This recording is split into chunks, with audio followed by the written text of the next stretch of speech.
My name is Dr. Grace Kakari. I go by Dr. G. And today we get to look at intellectual wellness. Today we have with us Dr. Bertha Sewa Ai. And I personally love the name Bertha because my little sister is Bertha. She's cute. Cute little Bertha. But I'm excited to welcome Dr. Bertha into the room. I will let Doc introduce herself to the thriving generation and then we'll move on straight to our conversation. Hi, Doc. Hello, Dr. Oh, D. Thank you for wonderful. having me. Of course, thank you so much for honoring our invitation. My Could you pleasure. please introduce yourself to the thriving generation and what you do so that we know who we are interacting with? All right. So my name is Dr. Bertha Sewa Ai. I was born in Ghana as the last of 6 children. My father was a bus driver. My mother was a trader. I was born in Akimoda, but I grew up mostly in Latebiokoshi, where I went to St. Anthony's Preparatory School and then to Wesley Girls High School. When I was in St. Anthony's, I noticed that I was intelligent. I was almost always first in class. And when I was in class 5, I had something really life-turning happen to me. My class teacher said he saw potential in me. His name is Mr. Amwama. He took me to the headmistress and said I could skip the whole of class 6. Okay. And so I went to class 7. At that time, class 7 was a class where you sat the common entrance to go to high school. And when I got there the first day, there was a math test and I was second. I was tiny, so they put me in front of these 7th graders who were supposed to be a year ahead of me that, look, she beat all of you, how come? Anyway, so I went to Wesley Girls High School and then to medical school. I've been in the US for the last 24 years. I work as an infectious disease doctor at Essentia Hospital in Fargo, North Dakota. This past year, I had the opportunity to be the president of the Ghana Physicians and Surgeons Foundation of North America, an organization with a potential number of about 4,000, but our membership right now is about 200, and we're making impact in Ghana.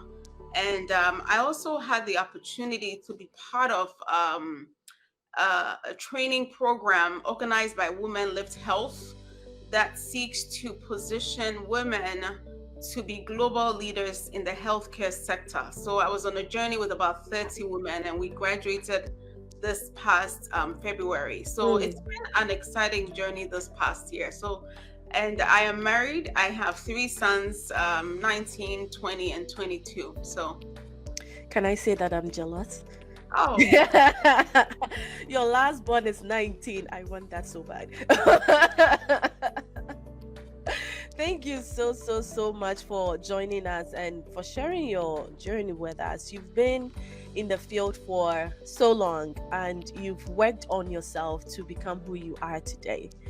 Today we are discussing intellectual wellness and we are kind of focusing on women. Everybody's welcome, right? But I want us to start from, you did share something wonderful, somebody noticing that you are doing well in the beginning ages and helping you move ahead, going to write the exam. How would you say that impacted you? Would you call that mentoring, like mentorship? Like, did you get early mentorship that helped you path your way to this point? Or did you have to do most of the things on your own, figure your way out? all right. So thank you for that question. Your question allows me to introduce a term that I didn't know until I was part of the Women's Lift Health, Okay. which is the difference between sponsorship and mentorship. Okay. So when you're mentored to someone, the person is looking up to you to learn something. Or if someone is your mentor, sometimes it's even from a distance. You watch them, you ask for advice. They may be even in your same profession. A sponsor is different from a mentor. A sponsor may not be somebody even in your profession, but somebody who sees something in you and likes you and decides they're going to open doors in places that you cannot go. A sponsor literally takes you by the hand and takes you to the high table and says, I believe in this woman, so you should all believe in her. And we all need sponsors. So in that setting, that teacher was my sponsor. And I actually got reconnected with him. I mean, this happened when I was probably maybe 1980. So we're talking 43 years ago. I've been looking for him forever. I just connected with him 2 weeks ago. Okay. And I asked him this question. I asked him, Mr. Mama, what did you see in me that made you jump me? Those days, that's how we called it. And I don't know if he remembers the details, but this is what he said. You know, he said in class, there's some kids who don't pay attention, they are not serious, but then there are a few who are very focused and the types of questions they ask, and you can see that these children have a future. So you support them. It still doesn't explain why out of the class of, I don't know, 30 or 40, he handpicked me to be jumped, or whether he's in his 80s now, whether he remembers the details. But that person is a sponsor, and you realize he's a male sponsor. You can also have a female sponsor. So let me give a quick example. So let's take President Barack Obama, for example. Ted Kennedy was his sponsor. As a Black man, it would have been almost impossible for him to be president. And there were many Black people who've tried to be president, but Ted Kennedy saw something in him and said, you know what? We're going to make this man the next president of the United States. Of course, Barack Obama was skilled, right? Yes. But then it took somebody who picks up his hand and says, look, I'm going to talk to everybody I know, and I am going to be your sponsor. I've had many sponsors. Dr. Philip Smith, he helped me get my first job in Sioux City, Iowa. My current chief executive officer, Dr. David Herman, he came to give a talk at GPSF, and he came back and told my organization that, look, this girl has so much potential. So you have to differentiate between sponsors and mentors. And you have to also, as a woman, you have to have male and female allies, people who are in your corner. So I hope that sort of answered the question. It does. I sometimes as women, we think we have to surround ourselves with other women. So it's great you mentioned, other male seniors, if I should say, or male colleagues who have helped you to become who you are today. Right. So how do we build ourselves intellectually to lead? How do we prepare ourselves? Do we get ourselves in front of these people? How do we get seen? Okay, so very good question. One of the things I've learned in my Women's Lift journey was the fact that leadership is not about what you do, it's about who you are. Okay. So the first lesson during the whole 1-year program was about identity. And your identity is made up of your gender, your background, your education, your own natural skill set. But during that first lesson, we all didn't mention leadership as one of our identity. So as a woman, your first thing in leadership or in getting to where is, first of all, being yourself and identifying that you are a leader. So if today I have no formal position, it still doesn't change the fact that I am a leader. So that awareness builds confidence. It means you're not looking for affirmation from anybody, because as a leader, they always say it's lonely at the top. Once I interviewed Sister Champon, who was headmistress of Wesley Girls High School, the first headmistress. And one of the things she said, this was a private conversation, she said it's lonely at the top. So you need to believe, and then there'll be critics, people who criticize every motive. So you need to be confident in yourself. And that one, nobody can do that for you. In fact, you can have 20 people giving you compliments. If you don't believe in those compliments, it will not change anything. So that confidence should come from inside of you, that you believe in you, that you can lead. And then you start leading. So I know it's a simplistic answer, but it's a huge factor that a lot of women don't take it into consideration. It's actually, nobody is stopping you. You are stopping yourself. And if you decide to be on the roll, you won't believe how much power is inside of you to be a good leader. Wow, thank you so much. I feel better about myself because I've been saying that let us thrive together. You know, I see the potential to thrive, but I find it, just as you said, it's lonely as at the top. As you are leaving and you're moving higher, and you look behind and your friends and your family, they are still there. You want them to come with you. Let's do this together. So I've been encouraging my thriving friends on here. Let's thrive together. Bring people along on this success journey. So we've been having a look at your career journey so far. May I ask how you got into the United States? It was through a women's program. And so it comes back to connecting with women. So I finished medical school in 97. And I don't know how, I think I went to do locum at Trust Hospital. Okay. And one of the women I was working with was Dr. Susu Kwakume, who together with her husband now own a university and a medical school, the Family Health University. So Dr. Susu was like my immediate, so let me call her my mentor at this point, because I was watching her. She had been a doctor for many years. And then she was part of Medical Women International Association. So this is an association, a branch of, I think, American Medical Association, or nationally, internationally, who is made up of female doctors. And so they had a branch in Ghana.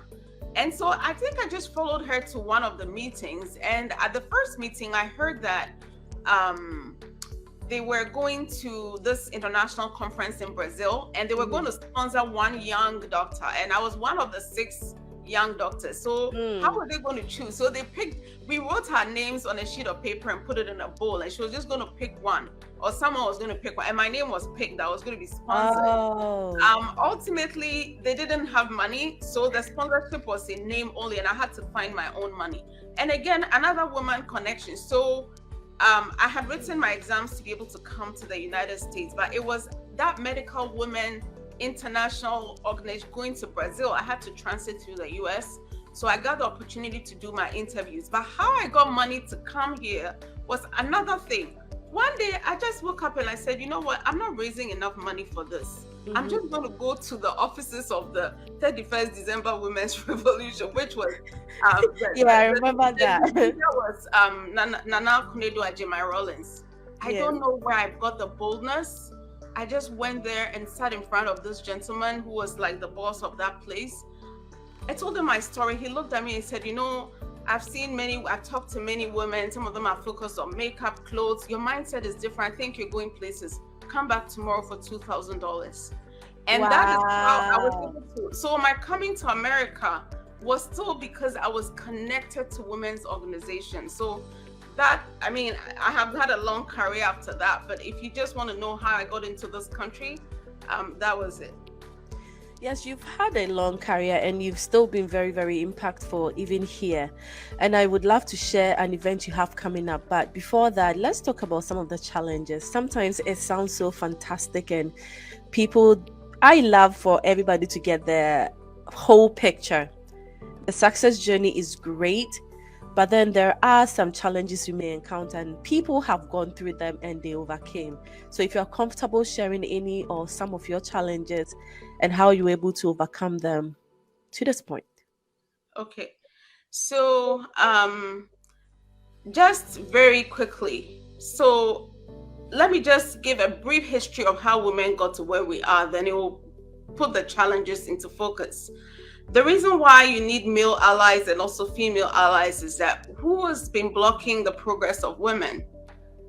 The doors have been closed because men have been in leadership all along. So part of the women's lib thing, I keep bringing it up, is based on the fact that if you look at the healthcare workforce, you go to any hospital, women make up 75% of the workers. They're cleaning, they're the nurses, some are doctors, etc.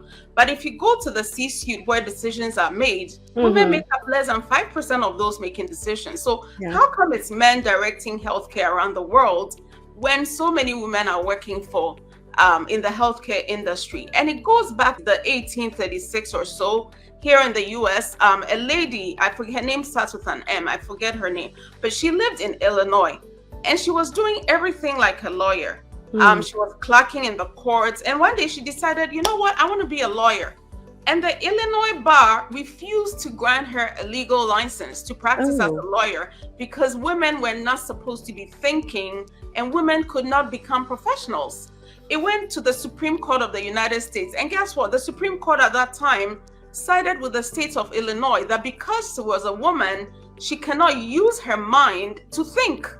So this is America enlightened 1800s, not mhm. allowing a woman to be a lawyer. So fast forward. So if you think globally, imagine what the other women in the world were facing. Now, Yeah. this is because in the US, they had laws in place that once you got married, your husband was supposed to take care of you. So you could marry and just sit at home and relax. Women were not working, you know. So, Yeah. I mean, on the positive side, you could just relax and be a woman. You don't have to work and take care of yourself.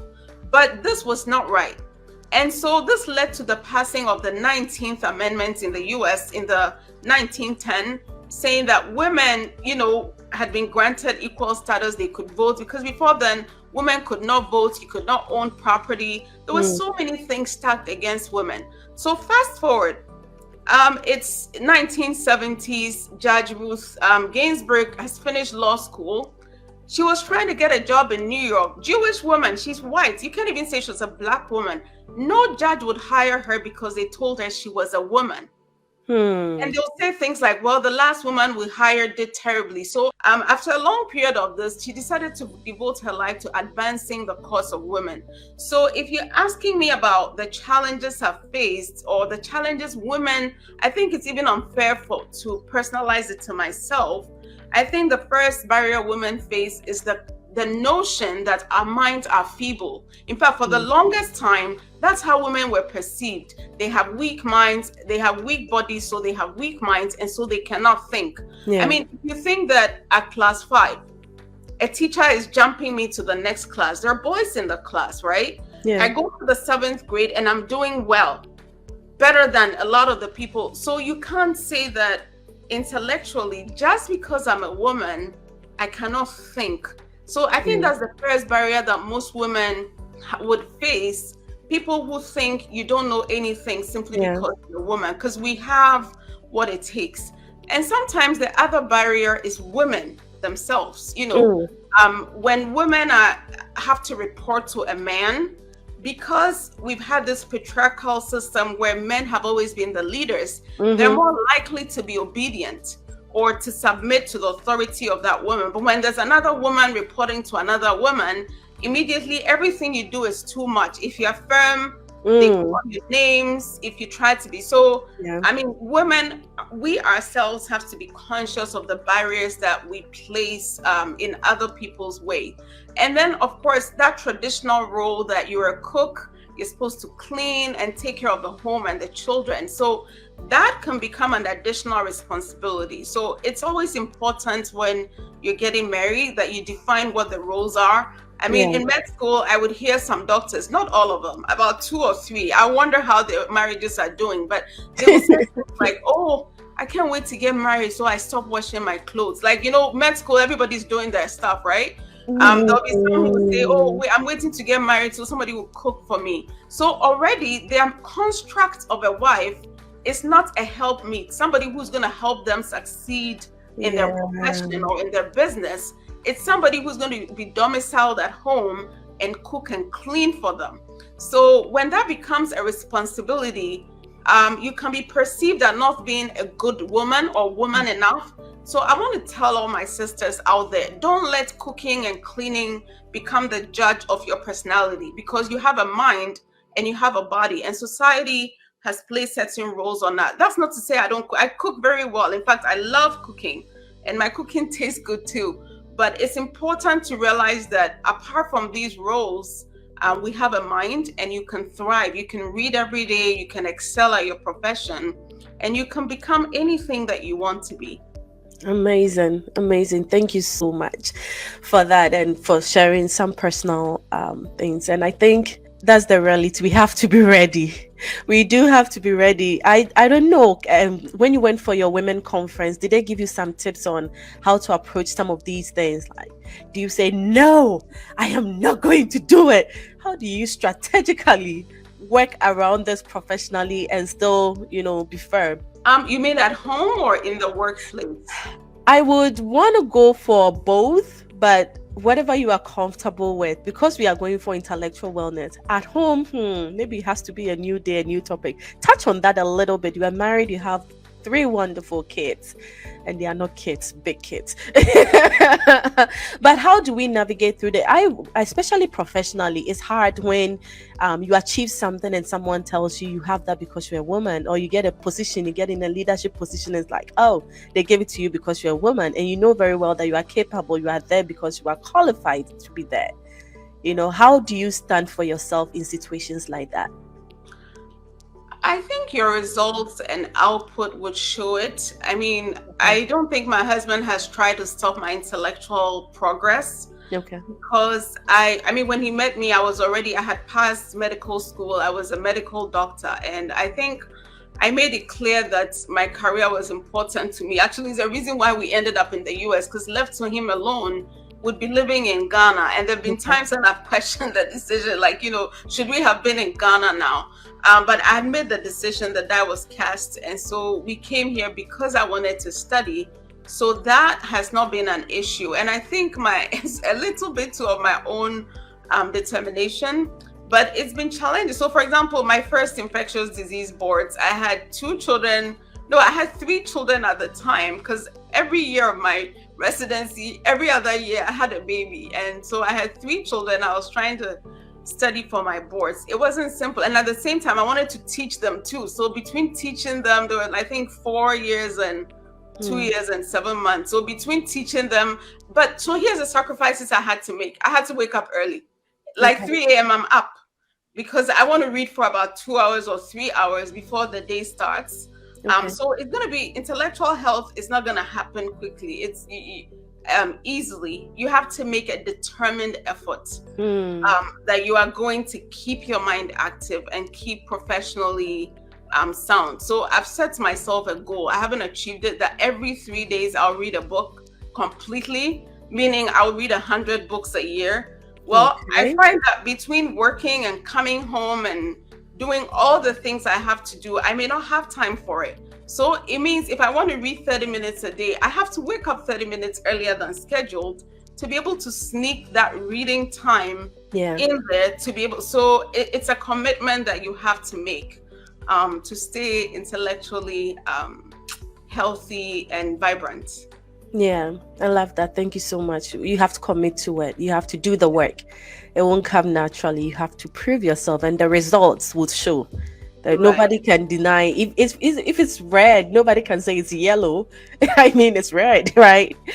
Now, do you have final advice for the thriving generation? Most of us are now on the career path, trying to find our way, figuring things out every day. You've been there and you are still there. Any final advice for us as you part?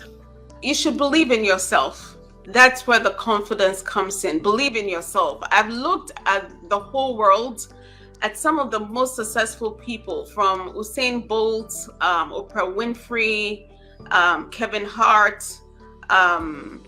Beyonce, in almost every sphere: sports, medicine, music. And there's one thing that characterizes successful people: self-confidence, believing in you. You don't have to wait for somebody to believe in yourself. And believing in yourself is almost like you're trusting God, because God did not make a bad product. You've been fearfully and wonderfully made, man or woman. You've been fearfully made. Your mind is sharp. There's nothing you cannot do if you put your mind to it. So you can be intellectually healthy. Have faith in yourself, and don't listen to naysayers and people who put you down. Right. Thank you so much. Okay, thriving friends, we've had Dr. Bertha Serwaa-Ayi with us. It's such a wonderful opportunity that we've had to discuss intellectual wellness with women, or about women. All right, so intellectually well, what is that? Doctor has done a great job giving us practical examples. But as we walk our way this week, let us all endeavor to stay healthy. We are keeping our brain healthy. So whichever field you are in, go and stay brain healthy. Try and work on yourself. It's not going to come easily. It's not just going to fall in your lap. Luckily, if it does, wonderful. But are you even prepared to hold that position? Are you even prepared to lead? So if you're a teacher, read more about what you do in the areas of teaching. Can you adopt new pedagogy and like do something else? If you're in social media, what are the new things, new tech coming up? Can you learn so that you be on top of your game? If you are a school owner, you are running a school, can you learn more about leadership opportunities, leadership skills, administrative things? Wherever you find yourself, please, let's go and build ourselves, okay? And it doesn't only have to be in our profession. We can also stay intellectually healthy within our communities by remaining involved in social aspects of our lives, okay? So join that chess group, or what are some of the sports fun things? What do I do for fun? I like hanging out with people. Maybe that is all. And we just talk in intellectual conversation. I also have a mastermind group that we talk about business related things. My husband and I have children's book publications. So sometimes we talk about business, we talk about Amazon, we talk about new products. I think I am staying intellectually healthy there as well. So whatever you are interested in, try and mingle socially as you mingle professionally as well. So we are going to work out this week knowing that success is not easy. There are going to be naysayers out there. There are going to be people who will be pointing fingers. Once we are up there, they are going to tell us that, oh, that is so easy. See, you just got here like that. It's okay, let them say it, but you know that it's not easy. And I want you to keep in your mind that it's not easy so that you don't give up on the way. When you get to the place and you start facing the challenges, know that those who are up there went through that. Okay, you are going to make it. You are going to thrive, but you are going to push yourself to thrive. And then finally, I want you to know that women belong in all places where decisions are being made.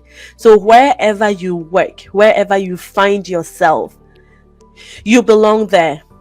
You have to be there. Know that you can be in the leadership position if you want to be. Build yourself up. Grow yourself up. Find mentors, find sponsors, as we've learned today. We need both of them. We need male mentors and sponsors. We need female mentors and sponsors. Get yourself out there and get yourself involved in groups like other thriving friends like us. Join us. Let us keep learning. Let us keep thriving. And we are going to make it together. I wish you all the very best. Let us get out there. Let us go on and keep thriving. Be well. Bye, friends.